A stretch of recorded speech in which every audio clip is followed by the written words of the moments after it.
Woke MLK penis statue insults black community. Coretta Scott King Ken. That statue was. I said last week that statue was ugly.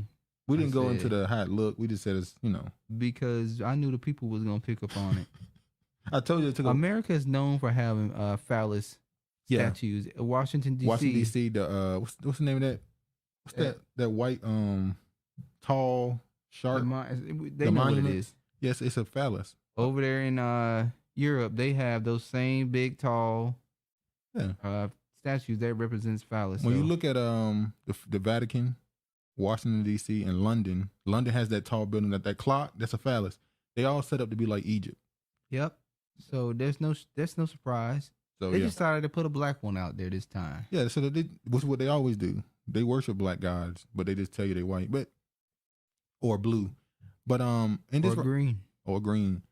But in this right here, so basically the family of Coretta Scott King and a couple other people came out and said this is terrible. Now the person who did I showed it in the short we put out. The person who did it was a black dude who's known for bad art. He's known for doing the bad art. He's got a sick. He has one sense of art. He has one art piece where he shows a black man dunking into a noose, like an NBA player dunking the ball into a noose, trying to say that it's slavery. It is a form of slavery. But it's like people just like this art look dumb. Like you're trying to be too deep. Like you decided to do a statue of Martin Luther King and his wife called the Embrace, and all you show is the arms. You should have put their heads on the head should be on there. Now it seems like there was a budget. It said it was $10 million, the sculpture, but it seemed like somebody took that money, put it in a right back pocket. He did. And told a local sculptor, hey, just throw something together. Because and then it's in Boston? And it makes sense that this is in Boston. A black penis statue in Boston. Of course Boston would do this. Of course you would put this in. Or was it on purpose? Like, yeah, put the Mondays statue here. No, wait, the Mondays. Yeah, y'all know what Mondays means in Boston, right? Well, not just Boston. That's a bunch of. Is that Italians that say that, or is that No. That's Is it Irish? It's the Irish. The Irish. They call you Mondays. That's great. They got a word. Stop being a Monday. They got a word for Negroes in every culture. Yeah. They got a slur for you in every culture. They find a way to say something. And people really don't like Mondays because it's the beginning of the week. It's the start of the work week. Some people do like Monday. Huh? Some people do like Monday. I don't know nobody who like Monday. There are people who like Monday. Especially if you're off on a weekend. But yeah, it says the Embrace features two sets of arms holding each other in artistic interpretation of the classic photo of Coretta and hubby Martin Luther King Jr. hugging after they won a Nobel Peace Prize in 1964. Well, they already had a statue of him holding the Nobel Peace Prize. The one he should have called this statue Warm Embrace. My Warm Embrace? Chris Brown's song, Warm Embrace. Go down that rabbit hole. Yeah, we never did a breakdown to that video too. We should have. I still got the file too. I still got the file. Biden rips racism, extremism, insurrection, and laments collapse of institutional structures in U.S. and Brazil in Sunday's sermon at MLK's church amid intensifying probe into his classified files. That headline, they put a lot in their headline. That headline carrying a lot right there. So Martin Luther King. Biden went to the church, the black church, which is funny because remember that video where Biden said that he grew up in the black church. It's like a second home. And then there was another video where he said, I pretty much grew up Puerto Rican politically. And I was like, what is a political Puerto Rican? I don't know. What is a political Puerto Rican? This dude be just lying. And it's funny because he been known for lying. So even in his old age, senile old age. He just tell little white lies. He knows some junk. He just tell little white lies. A lie is not that bad as a white lie. So this right here, poet is President Biden, the first sitting president to deliver a sermon during the service of Ebenezer Baptist here at the. And look at Warnock. Look how he's sitting position with his hands. I see his hands. I see you, Warnock, looking for war. Baptist Church, where Reverend Dr. Martin Luther King Jr. served as pastor, and currently where Senator Warnock is the pastor and is the first black senator for governor in history. Now think about this. Biden, who came out and said, I don't want black people in the same schools because it's going to be a racial jungle. We're not even talking about the crime bills, 6 of them that he did, who was a friend of Strom Thurmond, a hard segregationist and that's okay if you believe that people be separated. The Dixiecrats. One of his people he worked with, their father was a flat out member of the KKK. Their mother was a part of the sisterhood of something. Basically the female KKK. I forgot the name. Damn, white women was out here dressed up in white hoodies. No. They used to make the hoods for them. But this is who you invited into a black church to give a sermon. A man who told you ain't black if you don't vote for me. This is the disrespect you take. You deserve it. Well, he told Charlamagne that. No, he didn't tell me that or you. He told Charlamagne that. Oh, you can try to defend it. The point of the matter is the fact that y'all even invited him into the church. The church, this is supposed to be your holy episode. This is supposed to be sacred. You let this come in. Look at this mess. Biden did not grow up in a black church. No way.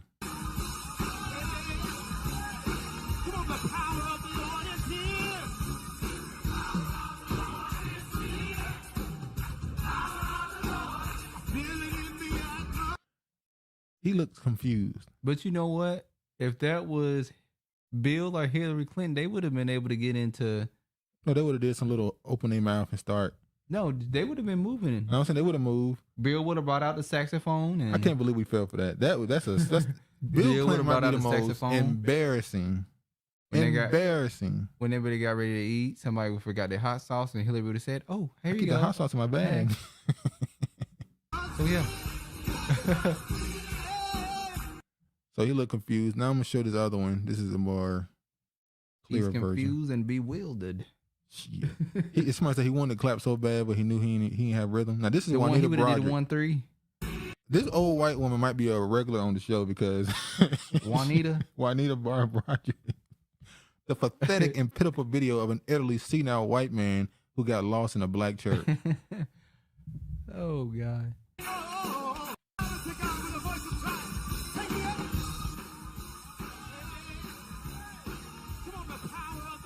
It's funny because you gotta remember the era he come from. I wonder if he's looking around like, are they angry or happy? They're jumping around. Are they mad with me or they? What ain't happening is he imagining he in a lake of fire, surrounded by angels. Oh, they wearing black too. And those demons about to start attacking his ass.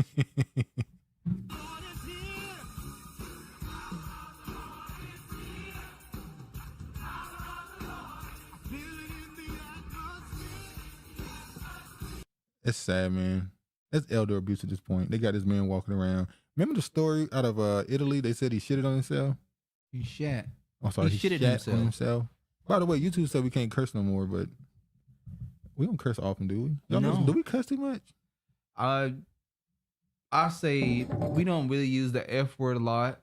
We don't really use. You say damn, and we say damn, hell, shit. You know, we might drop a mother every now and again, but we don't. Really. I don't finish the word most of the time. I'm like motherfucker like that. I only say the B word if it's really needed. The B word. I don't say stuff often, but if that's what needs to be said, it's gonna be said. So I'm gonna show this right here. Very awkward MLK tribute. Now I want to know, what does the clothing got to do with Martin Luther King? I mean, it make more sense to have a gospel choir in there for Martin Luther King. He was a Baptist preacher. The last thing he was doing is dressing in those type of garbs and beating drums. Like, that ain't what he was doing. Look at that shit. And then, oh, wow. And they off beat. You know they off beat. Hold on. Oh, no, they on beat. They actually on beat. Oh, they on their beat, that 1-3. Let me show this right quick. Now, this should be another MLK. Oh no, this right here, I'm not gonna. I'm gonna show it. This was a COINTELPRO FBI informant, Julia Clarice Brown. Now, this is one of the people that came out against, helped take down. They say take down, Martin Luther King. They refer to him as a terrorist, and they consider him asking for $10 billion for reparations as blackmail. He only asked for $10 million. Yeah, damn. He asked for $10 billion. I'm sorry. Okay. And they said that was blackmailing. Now keep in mind, that's a little better. This is Martin Luther King, who had a lot of influence. So him getting on camera and saying $10 billion we need, that would have been a big deal. Now he already had. They say he had the worst approval rating. Think about this: Martin Luther King had a worse approval rating than Donald Trump. Like, think about that for a second. They say they hate Donald Trump so much, but they had a worse approval rating for Martin Luther King, which means it wasn't just Republicans that dislike him. It was the liberals as well. He had an approval rating? Do they do that nowadays for other people like that? Well, what they did was they, do a survey of people who agreed and disagreed with him. Okay. And 75% of the country disagree with him. So that need Negroes are disagreeing for it too. There are a couple Negroes too. Now that means we know who those people were. The other people say, "Man, I ain't want. What the hell I need to be around them for? I don't need to be in the same water fountain as them dogs. What the hell I need to do that for? I don't even use no water fountain. I don't want to go to their restaurants. They can't cook. They can't. It's funny. You say they can't season their food, yet you want to eat in their restaurants. I want some pie. Yeah, how much I turn that pie into a nigga pie?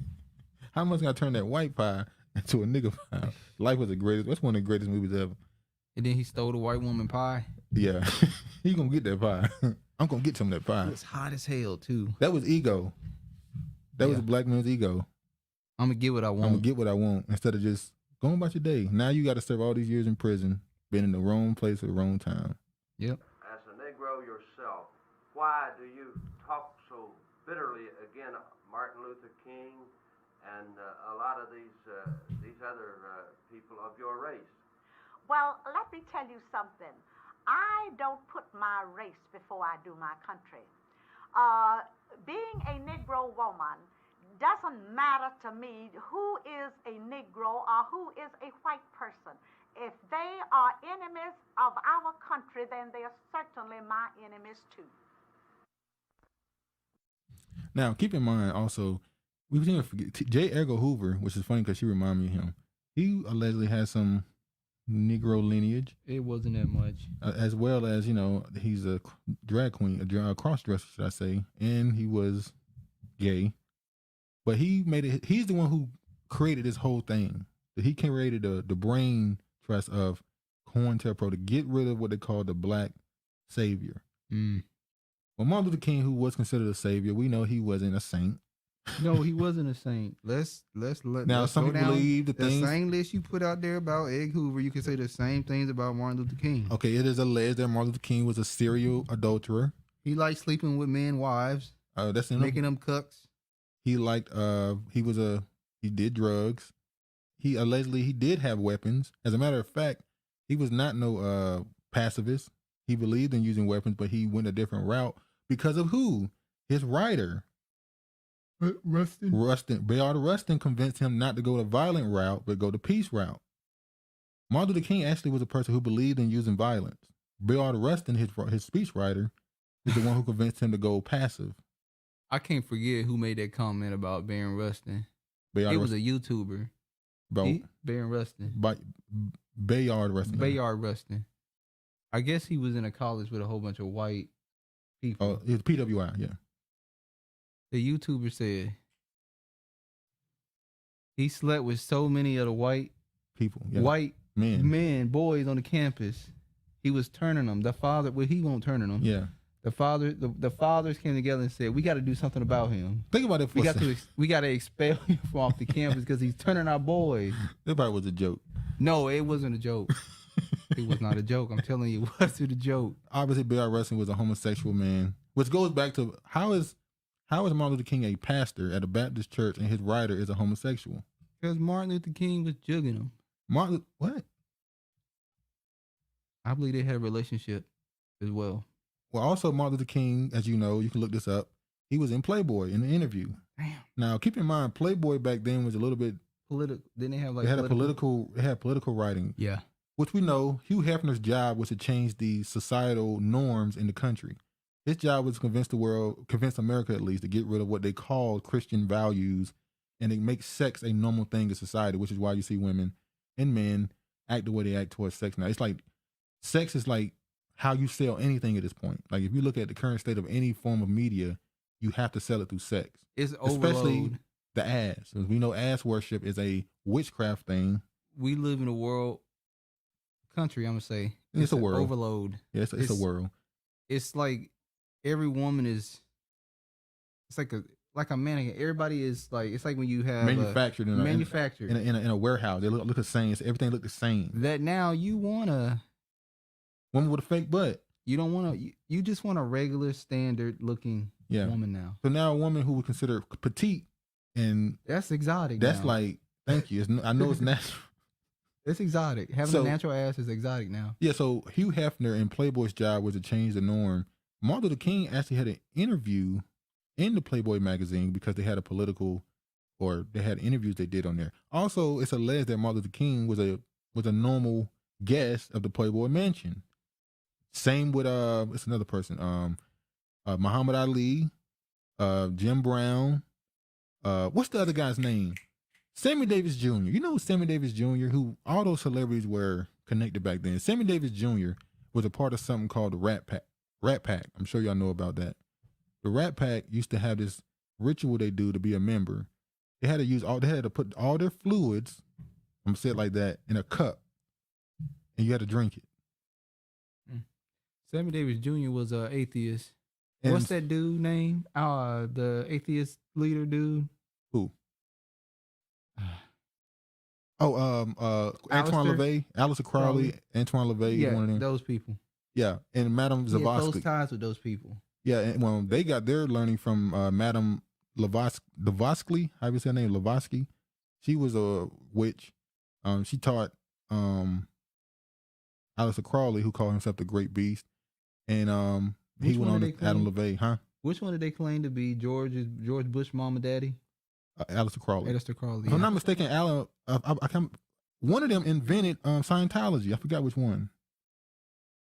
I forgot which one. But what was I talking? Oh, Sammy Davis Jr. and all them were, like you said, they weren't atheists. They were Satanists, like out and out Satanists. You can go look up a picture right now of Antoine LaVey. I forgot the white boy name who was really popular during that time. Frank Sinatra? Not Frank. Him too. He was a Satanist, mobster. But I forgot his name. But Antoine LaVey and Sammy Davis Jr. are in the picture together. Yeah. They were Satanists. And that was the same room that Martin Luther King was in. So I'm just saying, you can take what you want to take from that, Leave Martin alone. He allegedly also was a part of a think tank over in Britain. He went to Cambridge University. So he was a guy who was trained to do what he wanted to do, which is why some people, typically on the right of politics, call him a communist. They say he's a trained Marxist, which is what the Black Lives Matter leaders said. We are trained Marxists. We literally are trained to create movements and organizations. So Martin Luther King was able to do that. Now, people always compare Martin Luther King to Malcolm X. I wasn't able to find all this stuff from Malcolm X. All we know about him is he was a little criminal. He was a kind of a criminal as Red, Detroit Red. Type. He was in We're one not talking about Malcolm right now. Leave Malcolm alone. Let's go to the next topic. I'm making a point. Listen, Malcolm. The media kept comparing them. Malcolm had what's considered more of a righteous. It was a good and bad duo. Exactly, get my point. And now you notice that in Black America, every time there's two people that have two different thoughts who are famous, they immediately make one Malcolm and one Malcolm X. Remember when, speaking of Cam Newton, when Cam Newton and Kaepernick played each other on that Sunday after Kaepernick was doing the kneeling, and Cam Newton was having a really good season, and Kaepernick wasn't really playing that well. And immediately, when they came to shake each other's hands, the media had a frenzy after, well, who Cam Newton at the beginning of that season had came out and said, I'm about all people, I love all people, all that stuff. And Kaepernick was saying that.